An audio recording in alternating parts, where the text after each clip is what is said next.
themselves from red, by the way. They're like, nah, we're black. Yeah, it's kind of funny how that works out. All right. Let's podcast alongside Joe Giglio. I'm Joe Ovies inside Eford Studios, downtown Raleigh. Thanks to Empire Properties and thanks to Copiers Plus. Check them out online at copiers-plus.com. But, folks, it's Thursday. It's just past 2 o'clock. We are live on YouTube. You know what that means. It's a Sleek Fleet OG Live. Check them out online, sleek-fleet.com. I can't wait until we're live on Thursday at the ACC tournament, and it will be a Sleek Fleet Live brought to you by Copiers Plus, specially presented by Hometown Realty. I have gone full corporate champion for us for the ACC tournament. I cannot wait. This is why I can't put the tattoos on my head. I'm ready. This is why I can't make fun of. This is why I cannot make fun of the ACC announcement this week that they partnered with Dr. Pepper and Crush. Okay. Orange Crush. Yeah. Right. And it's like, haha. So, you know what? I take an official soda of the OG. Uh-huh. You want to be OG brought to you by Czech Soda? Fine. So be it. I don't care. Well, we have an official gambling partner of the OG now. We do. Yes. Finally happened. Where are the shorties? Why am I not drinking? It's Thursday. I was not going to ask Brownlow, hey, Brownlow, get me some beers, but not going to do that. I'll just get the beers myself. No. No, listen. Lauren is here, but not here yet. We're going to get to Lauren in a second. What you need, though, for Sleek Fleet, if you're going to the arena. Turn your mic on. What'd you say? It'd be an HR report from me asking me to get some beers. How dare you? Plot twist. We don't have an HR. Uh-oh. Well, don't tell anybody that you're in charge of HR. Oh, no. Listen, Sleek Fleet Live, if you're going to Sleek Fleet, OG Live, you're going to the arena, you're going to the airport, you want to go downtown, maybe you're starting to think about the U.S. Open and your transportation to Pinehurst. Well, Sleek Fleet has you covered in style. Go check them out. It's sleek-fleet.com. But yeah, do we want to announce our official sports wagering partner? I was actually going to control myself today, but I mean, do we want to, or do we want to wait till Monday? No, you can tell them today, because by the time they need to know, because on Monday, then all of a sudden it's all in. You got to get that money. You got to get that sign up. So it's all about DraftKings. There is no other company but DraftKings. That's it. That's it. It's the only one you need to know. Amusingly enough, it's the one that I know how to use. Amusingly enough, it's the one when I drive to Virginia, I already use. See, so there you go. Cheers. It all works out. So shout out to DraftKings. They'll be jumping on board. You'll hear more about that on Monday. Speaking of the ACC, I guess we can start here because I was at the Duke game last night. Look at you. You are quite the joiner. Did you go to the Carolina and Duke games this week? What do you mean joiner? This is what I've been doing all season. Oh, my gosh. What a busybody. No, you have to show up at Duke. All right, let's just bring Lauren in. Sorry, I was like, I don't know what to do. Lauren's just like talking. Julia's looking at me too, so I'm like, no. Hold on, let me get to the 3 box here. Listen, you have to do FaceTime at Duke, and you especially have to do it at the exact type of games like last night. So I do get it, because I thought about texting you and be like, why are you going to that game? But then I was know why. I do know why. Yeah. And even then, it doesn't matter. If you don't show up at that game, you might find yourself in the auxiliary press seating for Carolina games. So yeah, I was gonna say you're showing up for that game. Hey, look, in Coach K's final season, you and I made a point to go to many Duke games as possible. My first year covering Duke, every single game. Every single freaking game. And it still didn't do the job. We still only got one seat. I actually did. I got rewarded my first year. So that's how I learned how the game worked. When Plizga did something nice for me. And I was like, oh, so this really is how it works. Okay, cool. We're good. Fair enough. I'm already in the comments. Yeah, Bradley. I like that. Get henna tattoos of sponsors on the forehead. I mean, yeah, it's one way. We're for sale, man. We're for sale. It's one way to do it. They're temporary, so this is true. Right. This is true. So I was at the game last night. It was a boring game. Duke is way better than Louisville. I actually texted Mark Ennis, who covers Louisville. He does sports talk radio up in Louisville. I'm like, how do you watch this? How do you watch this Louisville team? And essentially, it's all Louisville fans. All they do is hate watch. Mm-hmm. There's a lot to be as a Panthers fan. I can say there is some benefit to that when you're bad, but there does come a point of diminishing returns in hate watching. Yeah, I know. I do feel like the Panthers this past year went beyond. Oh no, the hate watch. I was broken. But Louisville fans truly hate watch Kenny Payne's teams, and I'm watching poor Nolan Smith probably have like going through the cycle of I'm back in this building. I used to be in this building. Life was good, Now I'm on this train I don't wreck. want this for Nolan. And there's like you can openly tell that Kenny Payne does not like his team. And I'm pretty sure the team does not like him back. So like it's visible. A lot of bad faces. Oh, terrible faces. Again, we'll have a Colton Tudor story. Okay. Tudor used to make us look up the TV ratings to show, like, he was trying to show the editors, hey, this is what people care about. So these are the things that we should be writing about. They don't ever believe us, do they? The people who actually know. So one of the times we would, during Super Bowl, Final Four, other big events, he would go, hey, gather the ratings in other markets for sporting events. And consistently, Louisville is a market. Final Four, Super Bowl, College World Series, all college football playoff. They love not just their team, everybody. But they're totally invested into college sports. And two things I don't think people realize without my experience of covering the Atlantic Division, right? You go to Louisville and you realize what a sports city it is. And you go to Syracuse where you realize what a basketball town Syracuse is. And why the ACC is on Joe Lunardi's shit list is because those two brands who were in the Big East, by the way, I think you said a big part of the reason are really down. Well, Syracuse is trying, but Louisville's just down so bad right now. You say hate watching, it's a true passion. It is. It would be like if Matt Doherty was given more than one 8-20 season. Right. Truly, that's how much they care. So you mentioned Joe Lunardi. Let's go ahead and start with that. Joe Lunardi was tweeting through it last night or this morning, but I feel like there's more context that's needed. Earlier this week, Scott Van Pelt on his Sports Center, SVP, decided to address the net and kind of hit on the talking points that you and I have been talking about, Brownlow, we've been talking about regarding the net and gaming the system. Yeah. And it really hit a fever pitch thanks to Steve Forbes, Wake Forest head coach. This is why I'm wearing the home field Giglio's Deeks Big Four shirt here. Yeah.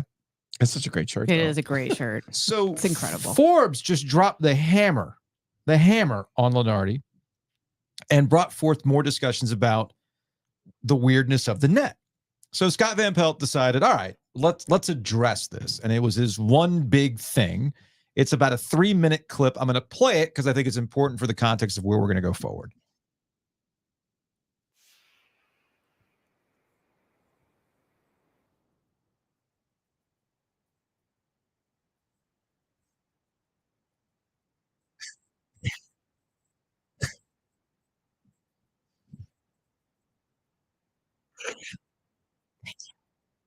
Wait, can we hear this?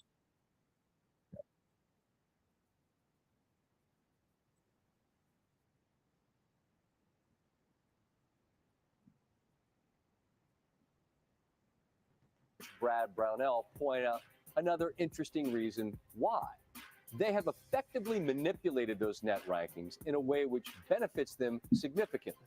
On WCCP radio, Brownell pointed out how the out-of-conference scheduling of the Big 12 helps ensure let's call it timeout. Play in-conference games. There's everybody benefits because you only have head-to-head games with highly regarded teams.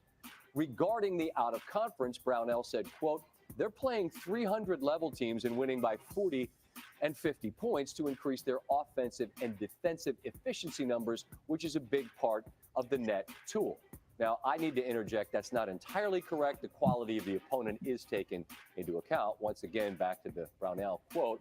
He added, our league has 0 teams in the top 50 of the net that have a non-conference schedule of 250 or higher. The Big 12 has 6 teams. I appreciated Coach being willing to name names, and Brownell did, specifically pointing out Cincinnati and Iowa State as examples of out-of-conference schedules that were, to use his word, awful. Wes Miller catching strays. His opinion. So I looked. It's hard to argue it's not a fact. And here's where fans get mad. So Cyclone fans, please listen to your boy. Iowa State, I know you're good because you are. But looking at your out-of-conference, and you see exactly what Brownell's talking about.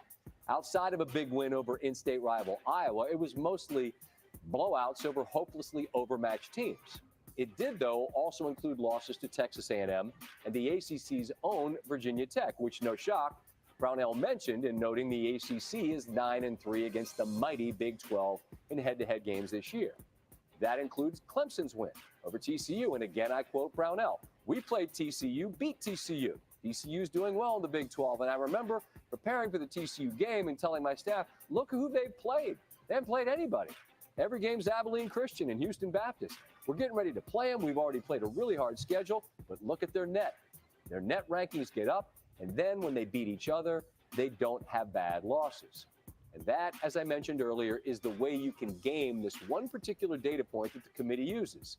In a sense, you have a cheat code if you can artificially bump up your net ranking out of conference, and that means you're effectively depositing money that you draw down against in conference play. If this sounds like preemptive sour grapes from the Tigers coach, it's not. Clemson started the day 23 in the net, 24 in the Ken Pom. They're a tournament team this year. But he does believe that it played a role in keeping Clemson out of the tournament last year. As I said at the start, more than one thing can be true at once. And as I always say, there are facts and opinion. My opinion is the Big 12 is the best conference. The out-of-conference schedule numbers are facts. But you can use the bug in the system to your advantage, which they have. And I would add one more fact to this. The ACC can do the exact same thing next season. Nobody's stopping you. Schedule accordingly. So lots of facts. That's Scott Van Pelt on Sports Center. I'm aware that the audio was a little funky on YouTube. Yes, I will fix it for the podcast version itself. So apologies that it came through so quiet. But here's the thing. I appreciate that Scott Van Pelt laid out a lot of things that we've been talking about for the last couple of months. I appreciate that Scott Van Pelt was trying to be as fair as possible for these types of things because he's very, very good at that. Yeah. But here's where Scott Van Pelt is wrong. And I had tweeted this out, and I'll add my own one big thing. What he said at the end, use the bug that's now a feature to your own advantage. The ACC can't do that because we know what the game is. That's right. The game is the game. I didn't used to say this, but I'm here now because I've just seen it. The game is the game. The game's the game. And the game is the game. The game being that if the ACC were to do this, it would absolutely be called out for being manipulative of the system. Because what Scott Van Pelt is talking about and what we've been talking about is stuff that Coach K talked about years ago when it came to the net and the numbers that are going in, that other coaches have brought up with the net and going in. I mean, State literally missed the tournament before for having a bad schedule. Why did State miss the tournament again, Joe? Well, I mean, to be fair, it was second worst in the country, but still. They had the worst. Oh, was it the worst? Yeah. Sorry. Yeah. No, this is fast. This is fascinating. Let's go a little inside baseball. Okay. But let's go full, because I know where this came from. Because it was also shared with me. And Terrence Oglesby was the first to espouse, like, hey, wait a second, the Big 12, look what they're doing. And the part that he went full conspiracy on was that Jamie Pollard is Iowa State's athletic director. And that somehow Jamie Pollard, as the head of the selection committee, has access to what the net formula is. And that's why Iowa State in particular has been an early mover on manipulating the net. Sure. Now, this was sent to me, and my initial thought was, now, wait a second, Bubba Cunningham was the head of the selection committee the previous year. So if there was inside information to be had, why wouldn't maybe he just didn't Bubba have that? So I am glad that Scott Van Pelt left the Jamie Pollard part out. But I do think it is part of why some from the coaches, from their perspective, it's been sent to me. That's something they won't say in public because they know better. But it's been sent to me by more than one. Sure. I get that. This is wonky that Jamie Pollard, the AD at Iowa State, is the head of the committee, and it does seem like they have, quote unquote, cracked the code when it comes to the net. I was actually talking about this with Luke DeCock of the News and Observer last night ahead of the Duke game when all this stuff was coming up and the Van Pelt thing was going viral. And he also pointed, he's like, isn't that what happened to NC State? NC State. What I remembered from that year that NC State missed the tournament with having the worst non-conference schedule was the worst non-conference schedule. What I forgot, that's what got hammered over and over again. But what I had forgotten was that NC State did what Iowa State did. They hammered everybody. If you go back and you look at the Ken Pom, they beat everybody way more than the spread. So they're still the highest net rated team to miss the field. Yes. NC State is from 2019, which was the first year of the net. Here's where people, and I've been talking to you about this. have been talking to, I've had conversations with Bubba about this. It's important that you beat the teams in your conference that are going to make the NCAA tournament. Correct. In 2019, that's the year NC State did not make the NCAA tournament. But they beat Auburn.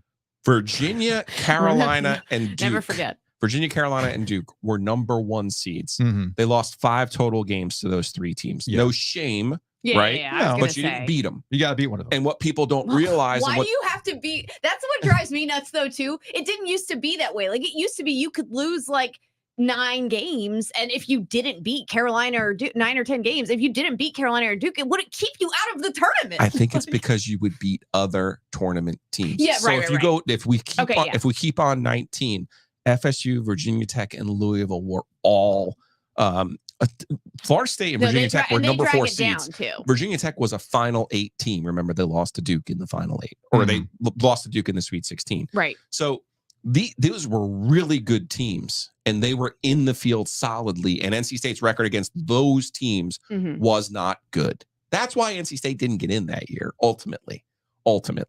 And I think last year for Clemson, they had a win over Duke, if I'm not mistaken, last year. Yeah, I have to go back and look. But that was when Duke was kind of down early in the season. It was on their home floor. Maybe in December even, which also hurts you too. Like Right. it's almost like if you beat a team in December, it becomes like, well, it was a long time ago. Clemson last year could not offset 2 Q4 losses. That Even was though brutal. even though one was to their rival, South Carolina. Scheduling was a big reason Right? they were out So- last year. Yeah. There, you can go year by year and explain all this stuff. I do understand what the Big 12 has done. I've even said this to Kevin Keats personally. Don't play the 300 level teams because they'll usually bring you down. They will. That's what Play a Division 2 team. You see mid majors don't do this count. a lot. The math does not count in the book. Mhm. So you get the reps, your team gets experience, but the win doesn't matter.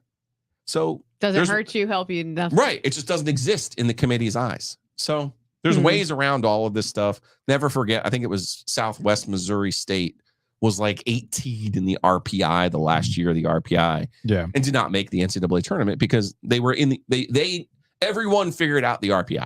Basically, don't Yeah. play at home. Don't play a single non-conference Right. game at home. Right.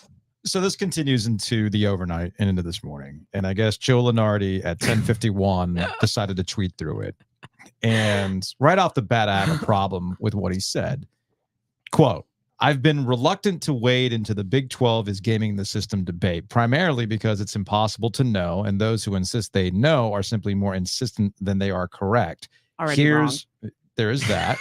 Here's what we actually do know. But right off the bat, I'm reluctant to wade into this very specific bracketology problem while at the same time being ESPN's front-facing and only bracketologist.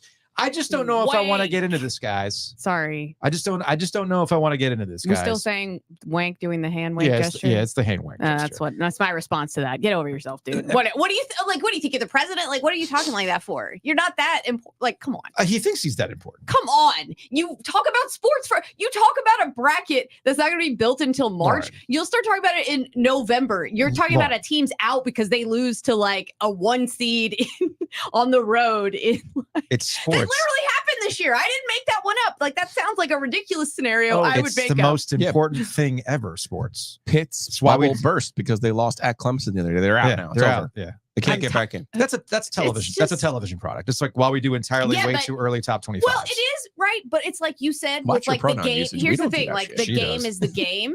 Yeah.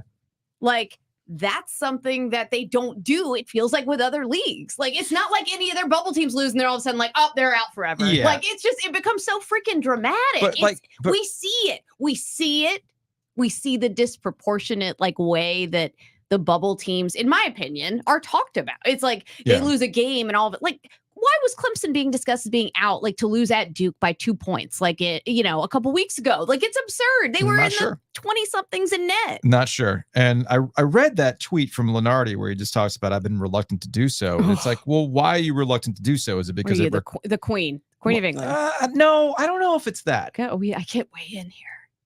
Yeah, well, I don't you're know. not I don't making know. the bracket though. Like that's the thing. Like it'd be one thing if you were making the actual bracket. I think what I'm trying to get at here is with Lunardi, if his whole entire shtick is I'm informing you of how this process works. Like I know what the secret sauce is. I know what the committee's talking about. I know what's being discussed. Okay. Well, then why shouldn't you be upfront in talking about this? Exactly. And to me, that's literally your job to me. What that screams is I don't want to do my job because it might uncover some truths that I'm not quite sure I really want to discuss because it would make me look bad. That's how it comes across. It's not that who died and made him king. I mean, it's more about I am afraid of what this might actually do, because he even said it himself.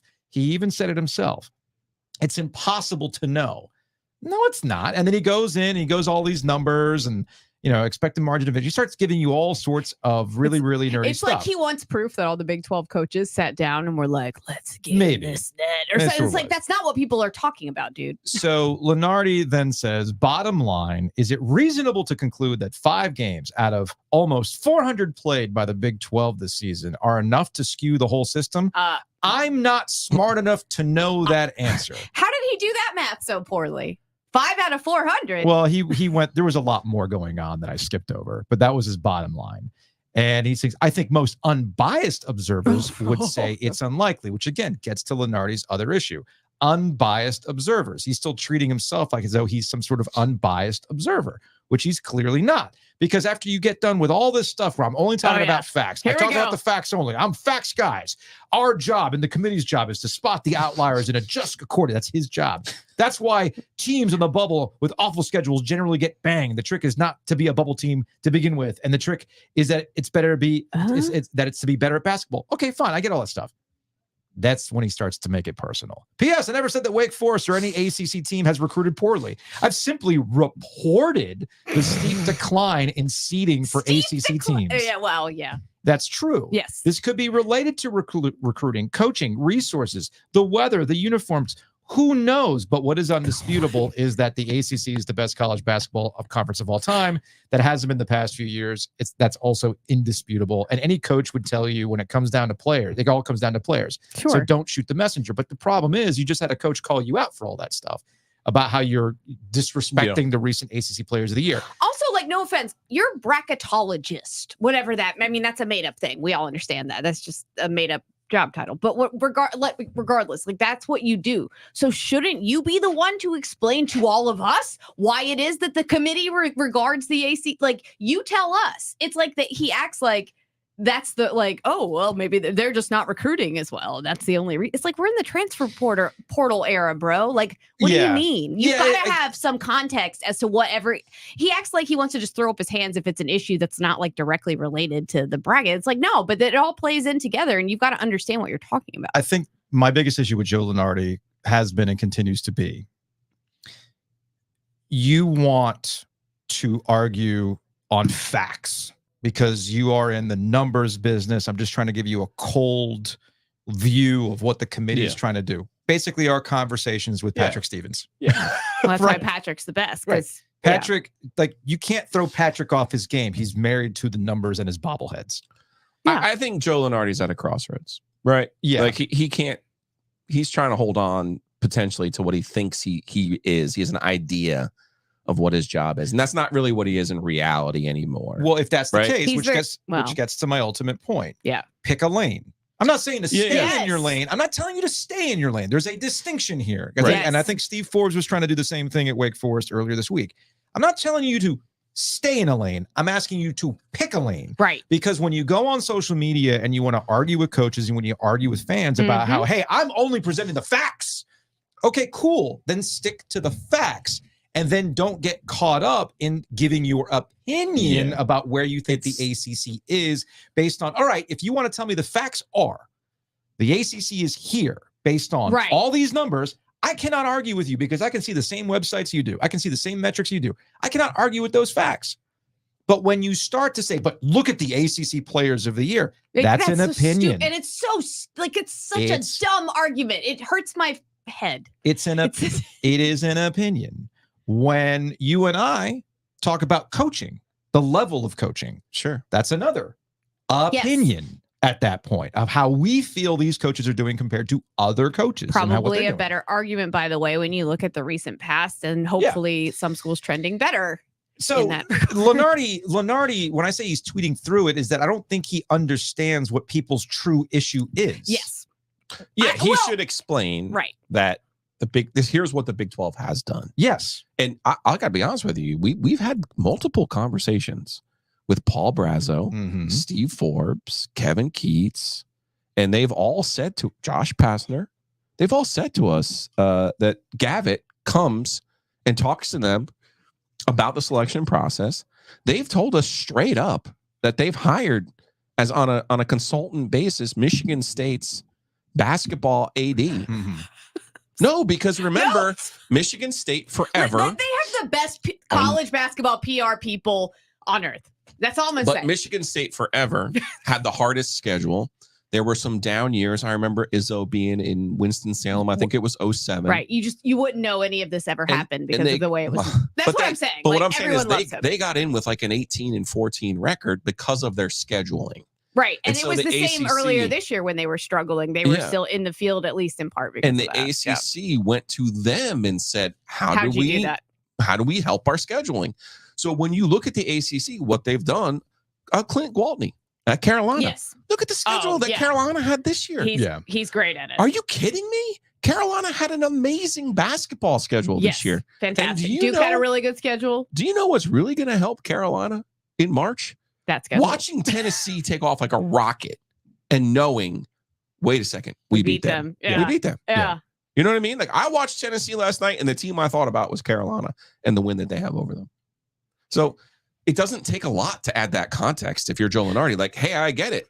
Yes, conferences actually do get together Mhm. and talk about this because Mhm. they're as confused as everybody else. Here's my thing. It's also their livelihood. It's Like, yeah. when we talk to Steve Forbes, Right. They want to this get is the his tournament. livelihood. Like literally, he will get fired or not Right. eventually based on Right. making this tournament. Like it's not just them being like ACC pride. We want more. Like it's literally their job. My thing is, I'm so tired of the gaslighting from he and others at ESPN and whatever about like what it is that we're actually talking about. Like you said, like he's not even addressing what people are upset about. No one ever said. Who has said that the ACC is the best basketball? Like who has made that case to him? The In only an earnest way. the only argument that people throw back at Lunardi and others who want to bring up the ACC's metrics as they currently are is the NCAA tournament success. Which I don't love that as a rebuttal personally, I mean, but it's fair to look at in terms of have those teams been underseeded? yeah, to me. see, I think that's what ultimately Yes. people should be asking. Yes.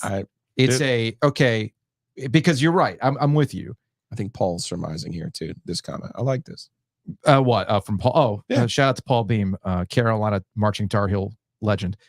The fact that a person who is paid by ESPN is shitting on a league that ESPN has a media rights deal with There we is go. very telling about the way ESPN views the ACC. They would never do this. They would never do this with the SEC. No, they're No. literally like, and that's the thing. It's not like we literally are coming off of a football season of this, are we not? Mhm. And by the way, like, yes, has the ACC deserved to be like shat upon for its football in the past? Of course it has. But Yeah. did it do pretty decent like in the non-con last year and like overall? Yes. But did that stop everyone from wringing their hands anytime? You know what I mean? Like it was the same shit. And like we can see through it. We are not stupid.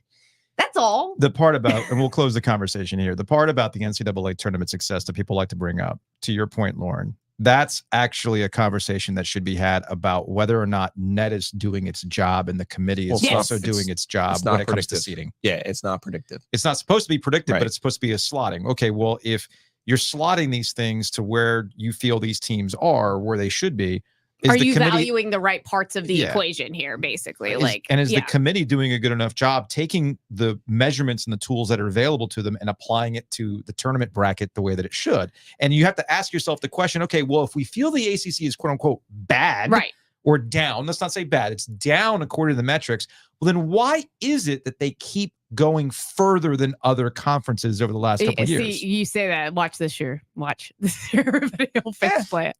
We'll see. I mean, they were due. And We'll that's the see. thing. That's something that happens in the And tournament if from they time to don't- time. And if they don't produce the tournament, then we can simply say, you know what?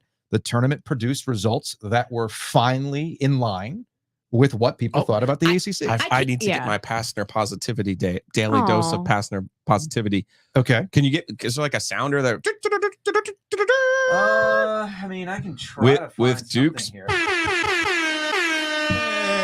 Maybe not. Okay, that's okay. It's appropriate. Applause is appropriate. Okay. I don't know how extended that needed to be, but should I pick up the phone from Aaron Beard? Does he know? Okay. With last night's performance by Duke, they are now at number 25 in the country in adjusted defensive efficiency. That means they are now with North Carolina. Did they just game the net? I'm just kidding. They are now with North Carolina. They have the profile of a national champion at number 8 adjusted offense and number 25 adjusted defense. Carolina, this is the flip side, 25 adjusted offense, 7 adjusted defense. So while we all keep talking about how down the ACC is, here are 2 teams statistically out of 8 in the country that fit the profile that traditionally of a team that wins the national championship. That's all I'm going to say. There you go. We'll close it on that. All right, Lauren. All right. Good hanging out. We'll see you later. Thanks for letting me yell at Joe Lunardi for a little bit. Was it cathartic? Did it feel good? Don't gaslight me. Don't talk to me like I'm an idiot. Did it feel good? Felt great, actually. Okay, good. All right, good.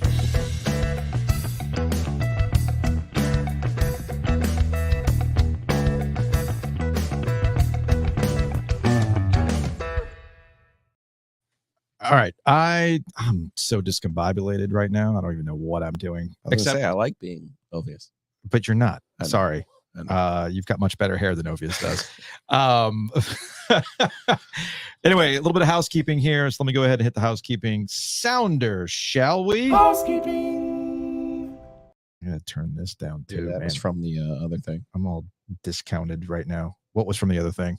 When you had to turn up, what's his name? Oh, yeah, that's right. When I turned up from Van Pelt, I'm like, why is everything so loud? Yes, because I had to turn up Van Pelt. Anyway, 321, we'll be talking about the NCAA tournament. March 21st, we're going to be at Longleaf. Longleaf has jumped on board to help us out. Big fans of their food. I'm actually going to be there on Friday night. It's kind of becoming Ovies tradition to head on over to Longleaf on a Friday night. Can you do it for me? Burger? Can you do it for me the this pot time? Pie? I'll get the chicken pot pie. I will get the pot pie this time. There's money, always money in the banana stand. There's always parking on Edenton. Go check them out. Longleaf Swine. Open for lunch Wednesday through Sunday. Dinner as well. So yeah, we're going to be out there for March 21st. That is the first Thursday of the NCAA tournament. 1:00 special live show. We're going to have bourbon for people for like the first couple people who show up. I think I found the appropriate gift. There's an Armando Baycott, like 1,000 rebound club shirt that's being sold at Dick's. Oh, really? That I think I have to get for our people. All right. I'm down with it. I'm absolutely down with it. Also down with Mosquito Authority and Pest Authority. Hit them up. bugsbite.com. And you can bundle and save both your warm season mosquito treatments for the outside and, of course, taking care of things on the inside of the house. Very, very important. Again, that's bugsbite.com.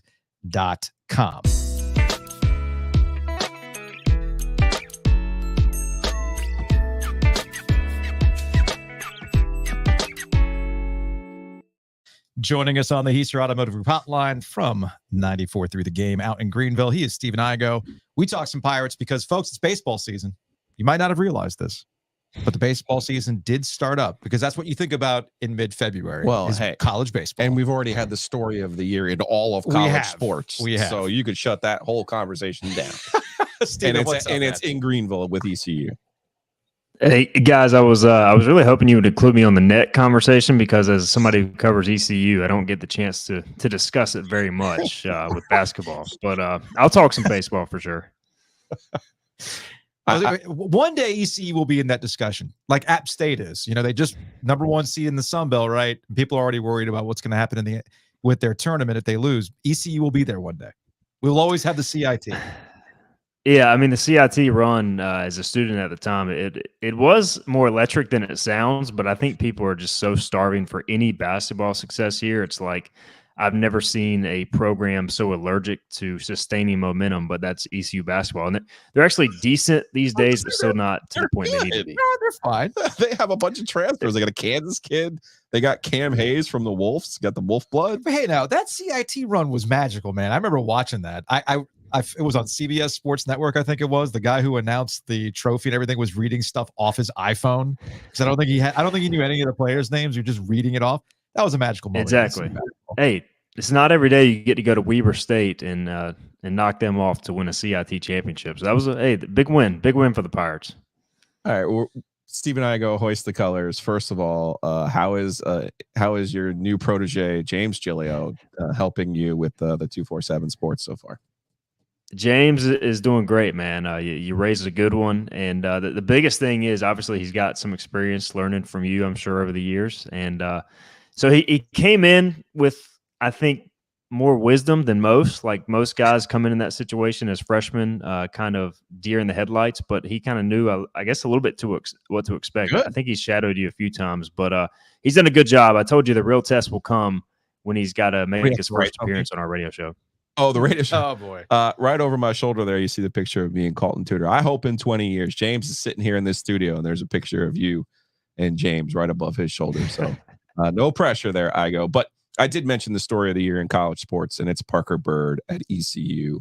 A horrific boating accident cost him his right leg, and he was able to have an at-bat in ECU's first game of the season.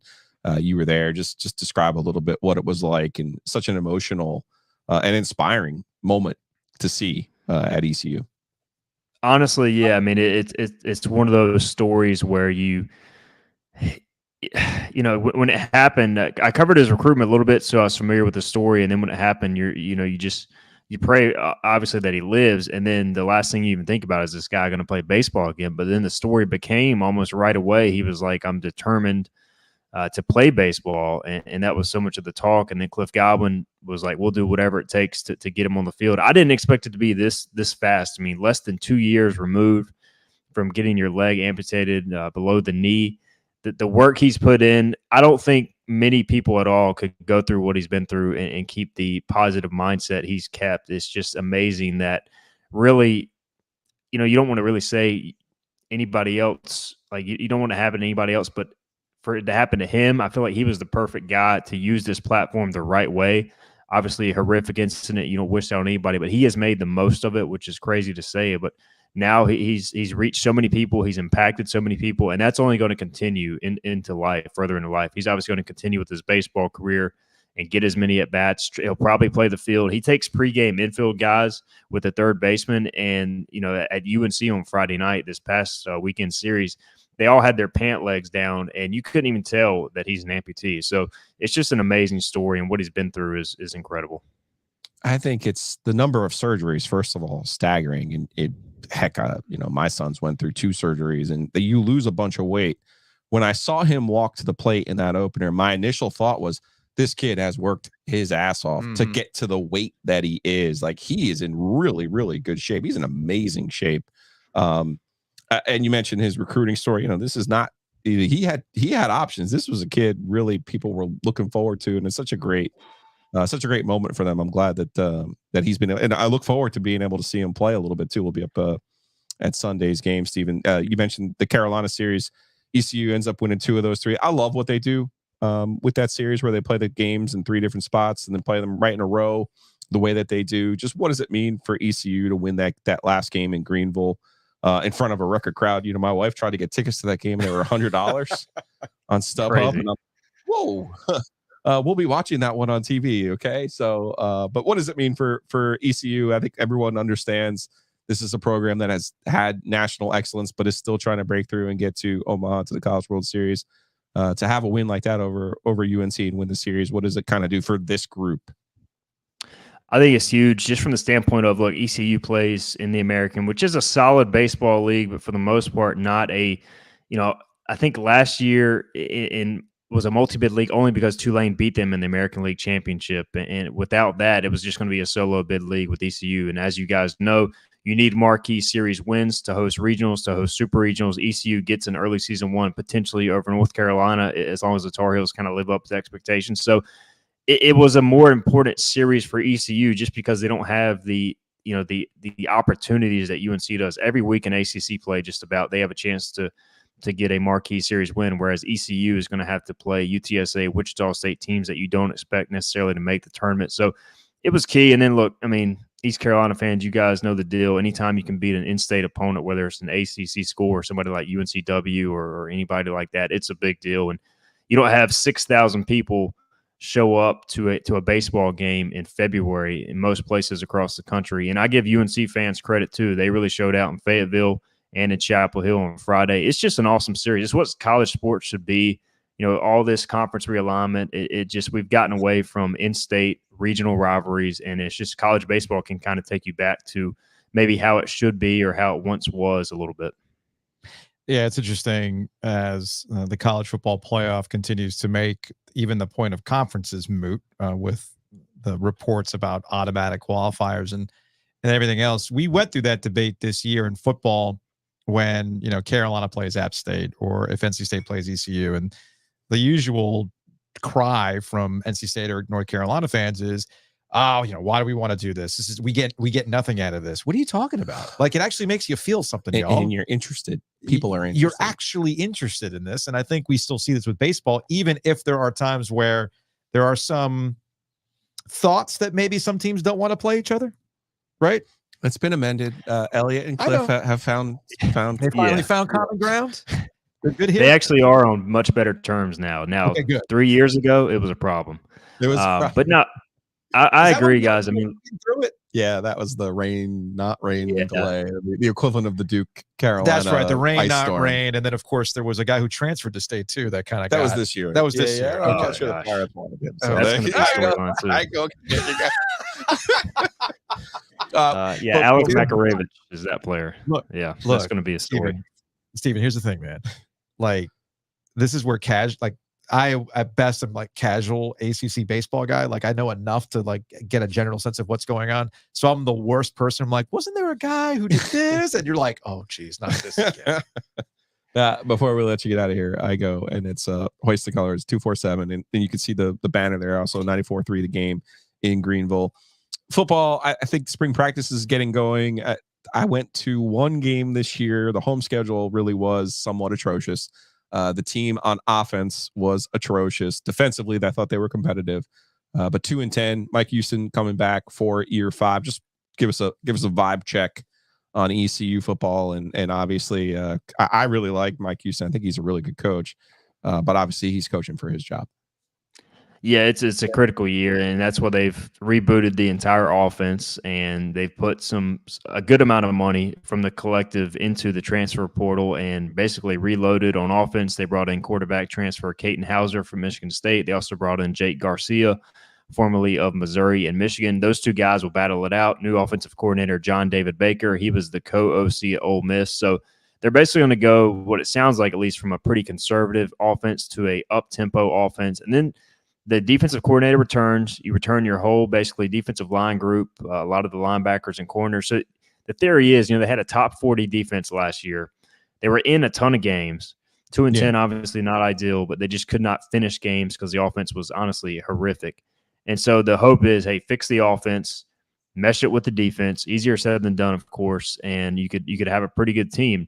The schedule came out today, and there's not a game on the schedule they can't win. There's 0 Power 5 opponents. It's not a great schedule from a optics standpoint, but at the same time, you have a chance to win some games. And they're going to have to win some games to for Mike Houston to keep his job. But last year, I feel like was a blip. Based on his background, they had to make changes offensively. They did. We'll see how it works out in 2024. But the apps are in Greenville. I'll be there in Greenville for that one. Yeah. Okay. I think that could become a good rivalry game. So I'm looking forward to that one. They should both be in the Irate Giglio conference with State and West Virginia. Should we do a T-shirt for that? Yes. Let's do it. Yeah. Maybe. Let's go. Let's ride. It's like so you're going to be in the stadium with James that weekend? That'll be one that we go to. I don't think it's Parents Weekend. They don't need to waste Parents Weekend on that one. Now, are you going to like observe as a media member, or are you just going to go we'll get to tickets? You're going to go to the jungle and just get lit? Well, no, I'm going to be in the jungle on Sunday. That's baseball. Okay. So we'll be at, because again, tickets for Sunday's game are like $25. I'm like, okay, buddy, what are we doing here? Okay. Supply and demand. I know. No, I think there's great. What I'm getting at here is I feel like there's potential concept with you hanging out in the jungle. Oh yeah. I'll be there. So Joe Giglio will be in the jungle. Yes. I'll find my purple sweatshirt. Yeah, let's do it. On Five Flowers, that'd be even better. Are they selling drinks there? They're selling drinks there, right? Absolutely. Okay. Yeah, we're in. That's what I want to see. That's what I Yes. want to see. All right. We appreciate the time, man. Absolutely. I go See take you care of guys. that other Julio, will you? I'll try my best. All right, teach him away. Yeah, you mentioned your sweater. Let's talk about your sweater here in a second, because you were very adamant about the sweater that you're wearing today. Hold on a second.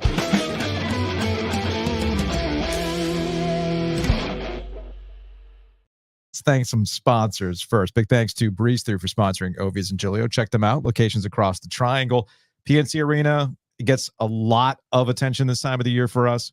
I know when I do the beer podcast, the Vice podcast with the guys over at Graffiti, I'm usually going past the one on Chapel Hill Road on my way back. Hit that one all the time by what was the home office. No more. Yep. But yeah, breeze throughs across all locations in the Triangle and North Carolina. We appreciate them. Big thanks to Butcher's Market as well. You know what's better than Ancient Family Ovia's fajita chicken secrets? The next day, The next nacho day. nacho them up. Hell yeah, man. Yeah. Nacho them up. So you can get that. I know that we have a listener who's been adamant about what? What do you Keep going, say? keep going, keep going. We have a listener who's adamant about the Italian stuffed chicken. That's on the list. Yeah. I will be getting around to that. I just know I'm going to need a nap after that. Can get a nice wine with it. What are you chuckling about? I get the comment. Oh, from Daniel. I mentioned App State. Let's go. Hey, you never know. My kid might end up there. So that's why maybe I got to get on the App State bandwagon. Just saying. It's a thing that can happen. It is a thing that can happen. So again, go check out Butcher's Market, locations across the triangle. And of course, Hometown Realty, who will be presenting our coverage of the ACC tournament in Washington, D.C. on an OG Sleek Fleet Live, brought to you by Copiers Plus. Yes. Stacks on Let's stacks on stacks. Go. But in all seriousness, Give me that NASCAR jacket. in all seriousness, buying, selling a home, you need people who know the area. They understand where things are in the market. Hometown Realty Yeah. can help. Check them out, myhtcr.com. Especially if you're selling your home. Mhm. You might think, oh, I've got a handle on this. I watched a Netflix documentary. No. Go with the experts. Maximize your value. Maximize your experience. Go to myhtr.com.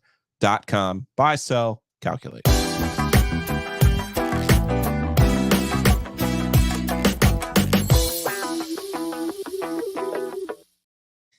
So you're wearing this red sweater that Which with looks the orange lighting for sure. with the lighting comes off a little too orangey because You bullied me I didn't bully you. into getting a red hoodie.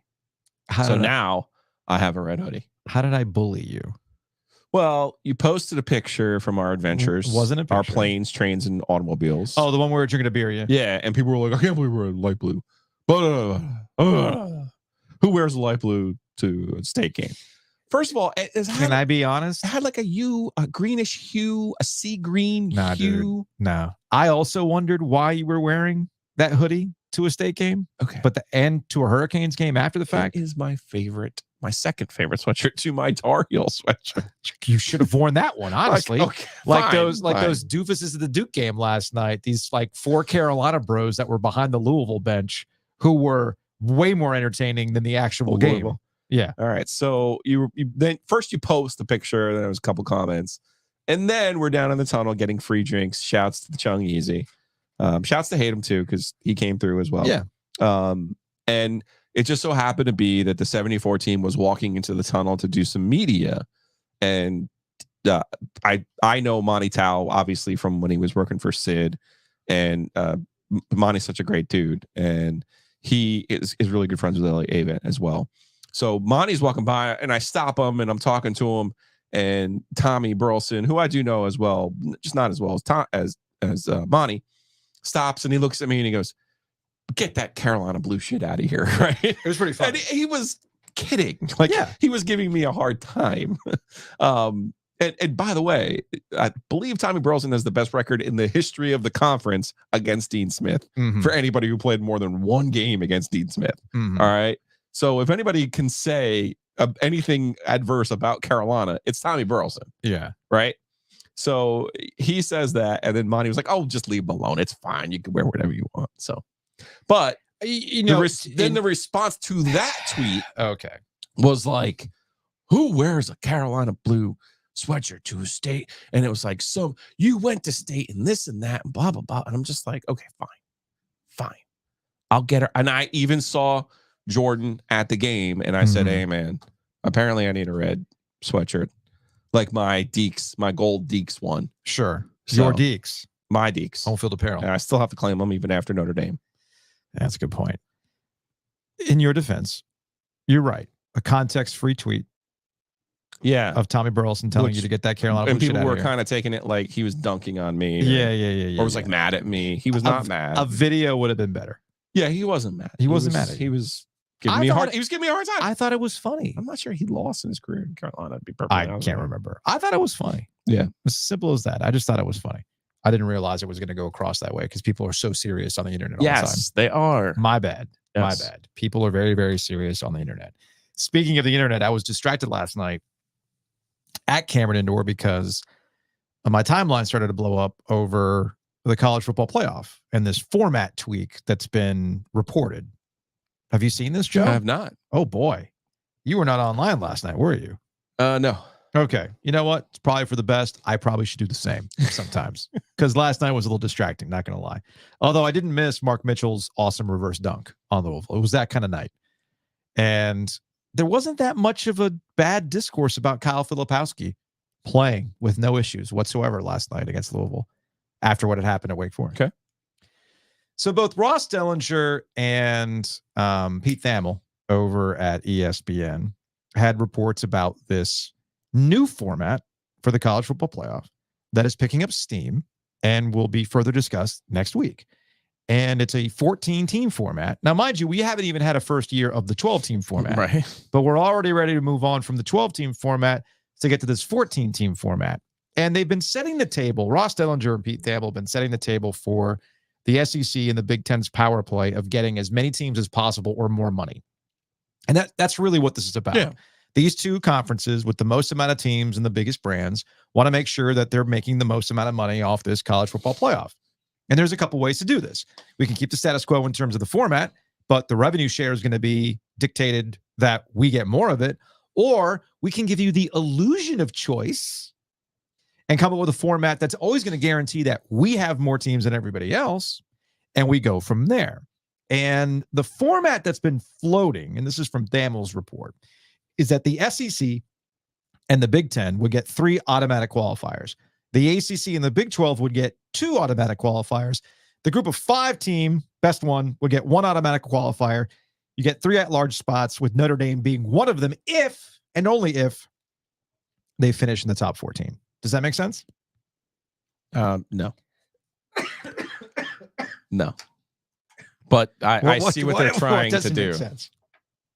Well, I mean, the third best team in the SEC almost certainly is going to make it anyway. So it seems like you're making a rule to safeguard against potentially the third best team in the SEC not making the field.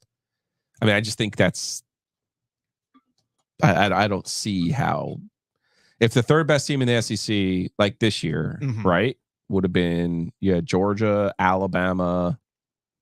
Oh, I forgot. I've already purged that from memory. So, I mean, that's what I'm saying. Like it might have been like Tennessee at like 9-4 or 9-3. Like that. No, it was Missouri. So Missouri would have made it anyway. In a 12-team field, Missouri would have made it this year anyway. Yeah. Like, I don't, some of this stuff they think way too hard on. Well, there's a couple of takeaways that I have from seeing this and the continued conversation about the SEC, the Big Ten, and how they want to go about the college football playoff. And every time from here on out, every time you hear a coach lament about the state of the game, every time you hear a fan talk about, well, this isn't the game that I love or recognize, these players with NIL and all this other stuff, that stuff actually isn't affecting the game in a negative way. What's actually affecting the game in a negative way are the conferences, the college presidents, and the ADs that are going for every last dollar that's available to them. And the way they go about that is by rating teams. They are related because the players are seeing all the money that's floating around. They're the ones who are on the football field playing the games, and they're not seeing a dime of it. So yeah, they should be getting paid what they're worth because they're the ones that are playing the game. I don't see why this is complicated. Yeah.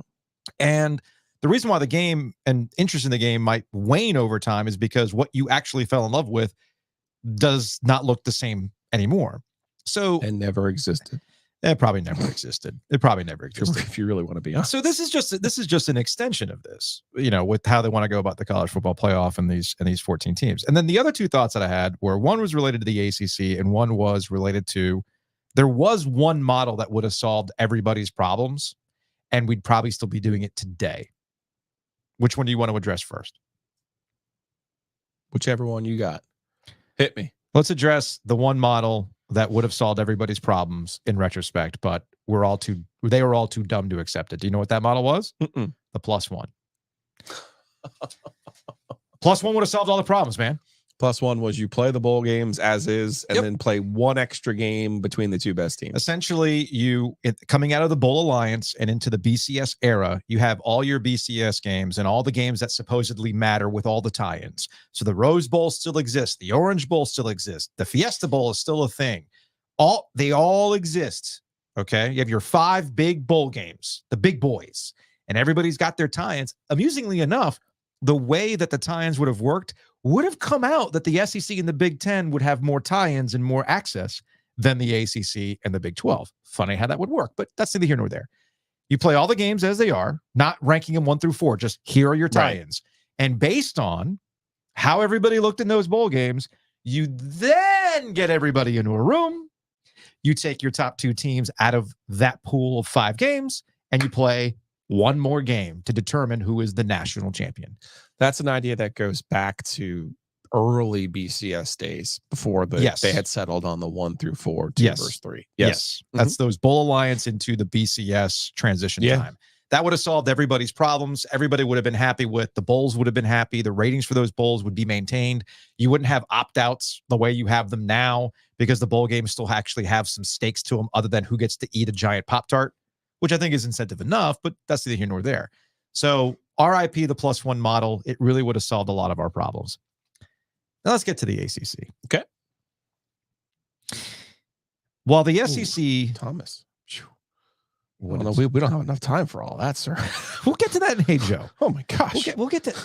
This is why I don't like doing live shows. I know. It's just... You see a comment and you go, what? Whoa. You see a comment, squirrel. Focus, Joe. Focus. I'm locked in. I've already had an unfocused Adam Eshbaugh on the Vice podcast today.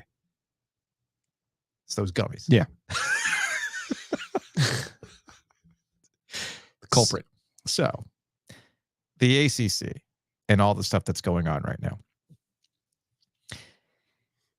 The ACC is in a really shitty spot, but that's by design. The ACC has to admit that they are not at the same level as the Big Ten and the SEC by accepting 2 automatic qualifiers versus 3 automatic qualifiers.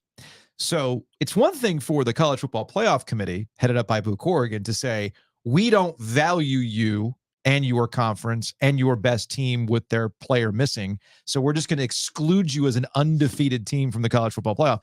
That's them saying it. That doesn't mean you have to accept it. That doesn't mean you have to accept it.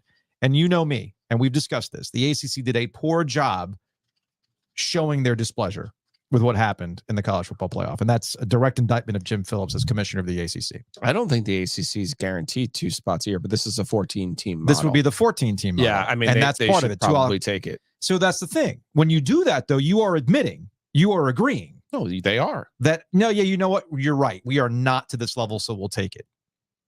That's pretty damning. But that doesn't help. That does not help with your conference, because essentially what you're doing is you're devaluing yourself. You're devaluing your own level within the ESPN ecosystem. And what's probably going to happen is... Yeah, but that's pride talking. Oh, that's pride talking? Is that pride stinging at you? Butch, that's pride. Okay. So you're saying the ACC should just go ahead and go down on the 3rd round? That's pride talking. Okay. I don't know if I agree. I would take the guarantee, because there will be years. There will be years where they only get 1 team in. There'll be many years, actually. If the thing were to play out over 10 times, I would tell you the ACC would get a 2nd team in 5 times. I think they would be lucky. I think that's recency bias showing up. No. That's recency bias. That's recency bias. The problem also will be the format, because this is what they originally had feared. Yeah. Right? So let's just say Florida State, Clemson run hot. Mm-hmm. Now, all of a sudden, they're guaranteed to play once a year. Now, if they play in the ACC championship game, that almost becomes an elimination game. Yeah. You know what I mean? Yeah. So I would take. I'm serious. First of all, the 12-team format is not going to play out over 10 years, so we'll never have this. They're never going to get to this data point. I think they're going to do it for a year because it's too late to change it now. So I think it's by 2026 they want to get this thing going. But here's the other thing: whatever format they agree to is only going to last for so long because conference realignment's not over. Right. Because I do think that the ACC admitting, we're just not at that level, we only get 2 automatic qualifiers, is going to embolden other schools to be like, well, then why are we here? If we don't have the same level of access, then why are we here? That's already happening. I think it's only going to expedite stuff, which of course gets to some of the Hey Joe questions we've been getting as of late as it relates to North Carolina and NC State and Florida State and everything else. But yeah, that's what came out last night. And that's where things seem, we'll probably get an idea of where these things are going next week. I just think it's hilarious that we haven't even made it through one 12-team college football playoff. We need to change it. And the SEC and the Big Ten are all going, we either need more money or more access. Which one's it going to be? The choice is yours, which isn't really much of a choice in the grand scheme of things, but that's where we are with the college football playoff. And it makes the whole thing about, Jim Phillips and we're not doing anything with, I believe in them. They're not doing anything nefarious. Like, dude, you basically just said, what are you going to do? Stab me? And that's exactly what they're doing. They're going to stab you.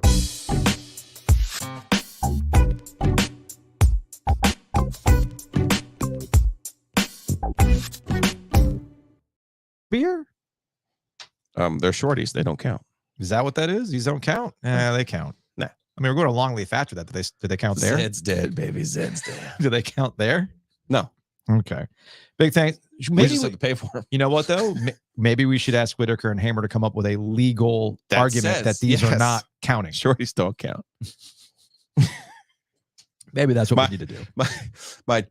You can't really tell his story, but he's 80. It's fine. Back in the day, drinking and driving laws were lax. Let's just say it was a different time. It was a different time.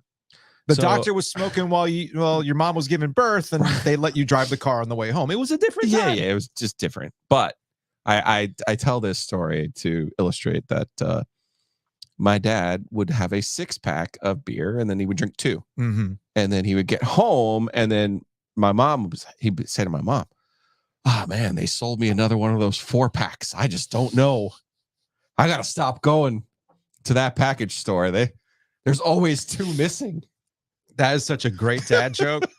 Your dad joke. There's just always 2 missing. And let's combine that with my dad's dad joke, because you know what my dad's move is at a restaurant, right? I've told you this story. So here's an empty shorty, right? So there's a hole in the bottom of this. Yeah, if we were at Longleaf, server comes up. It's like, oh, is everything okay? Everything okay? It's like, no. Server was like, oh, geez, okay, what's going on here? What's going on? I was like, I think I got a defective bottle. And the waiter'd be like, what? I think, I think my bottle's defective. I think it sprung a leak. There was beer in here at one point, but it's all gone now. It's all missing. It's gone. It must have leaked out. Funny guy. Still does it to this day. He thinks it slays. It kind of does. It does. Anyway, Whitaker and Hamer, check them out. WH.lawyer. If somebody does try to sell you a bill of goods, hey, now you know it's related, legal. Check out Matt Davis, State Farm, InsureGarner.com, 919-779-8277, TheOGInsurance.com, or use that QR code. Yeah, now that we're in current times, drinking driving is not a thing to do. Don't do it. It's also your insurance rates are going to go through the roof. You also want to be the best customer that you could possibly be for your insurance company, and you know what Matt Davis and his crew will do in return?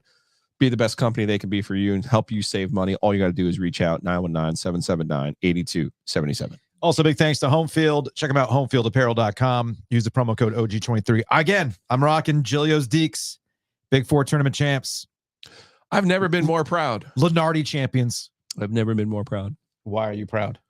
We have a long history of gifts, and you struggle with those gifts, but I think you genuinely like this gift.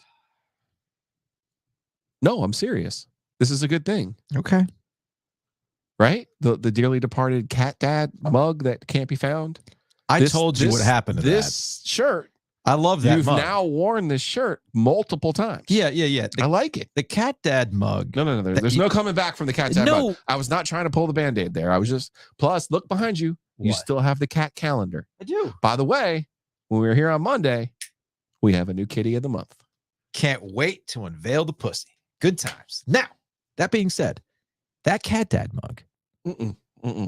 I don't know what happened. We're not relitigating the cat. I enjoyed that mug. You took your eye off the prize. I used that mug, but I did the classic thing is that you're right. I took my eye off the prize and it went missing in an office. I don't know what to do about it, man. I just don't know what to do about it. Anyway, homefieldapparel.com. Use that promo code. Always in the home field. Always. 23.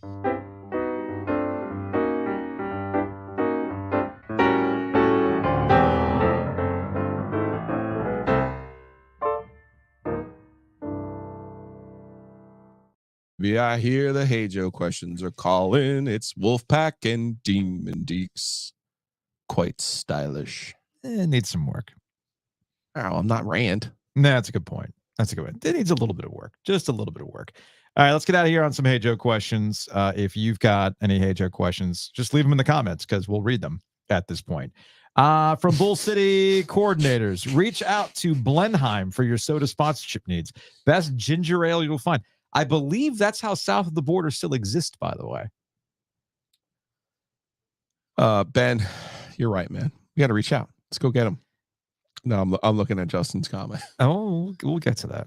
We'll get to that. Oh, I should have seen this with Timmy Brownlow. Please, Timmy Ann, please have Brownlow comment on Shire's face reaction to the court storm.